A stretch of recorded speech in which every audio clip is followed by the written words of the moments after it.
বাংলাদেশের একজনই মেগাস্টার, সেটা শাকিব খান। তো শাকিব ভাইয়ের ফার্স্ট লুক কেমন হবে এটা তো আপনাদের বলার অপেক্ষা রাখে না। দুর্দান্ত হইছে, দুর্দান্ত হইছে।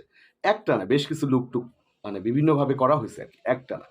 তো অনেক সাকিবিয়ান আছে যারা হচ্ছে একটু মন খারাপ বা একটু মানে দ্বিধাদ্বন্দ্বে আছেন, তাদের বলি হতাশ হওয়ার কিচ্ছু নাই। হতাশ হওয়ার কিচ্ছু নাই। দুর্দান্ত একটা কিছু আসতেছে। Just wait. কিন্তু এটা একটু সময় লাগতেছে। একদম সরাসরি ওইভাবে বলব না। শুধু এটুকু বলি জাস্ট আগুন হইছে। আগুন হইছে। যে জিনিসটা করার চিন্তা করছে যে সেটা জাস্ট আগুন হইছে। ওয়াও! ভাই রে ভাই! এ কি মন্তব্য! আমি শুনে জাস্ট অবাক। তো এই ভাইরে তো আপনারা সবাই আশা করি কমবেশি চিনেন। ইনি কিন্তু বরবাদ মুভিতেও কাজ করেছিলেন। আসলে সত্যি বলতে তারা কিন্তু ফিল্ম ইন্ডাস্ট্রির খবর কমবেশি জানে, কারণ তারা ফিল্ম ইন্ডাস্ট্রিতে কাজ করে। তো এই ভাই কিন্তু আজকে তার ভিডিওতে অনেকগুলো আপডেট দিয়েছে। হ্যাঁ, সে বলেছে, জাস্ট লুক, যে কয়টি হয়েছে আগুন, এক কথায় আগুন। আপনারা দেখে জাস্ট অবাক হয়ে যাবেন, এটুকু আশা রাখতে পারেন। আর ফার্স্ট লুক প্রকাশের ব্যাপারটা, সেটা হলো যে ফার্স্ট লুক আসবে, কিছুদিন অপেক্ষা করুন, জাস্ট দেখবেন চলে আসবে। তার মানে বোঝা গেল যে প্রিন্স মুভির ফার্স্ট লুক পোস্টার কিন্তু তৈরি করা অলরেডি হয়ে গেছে।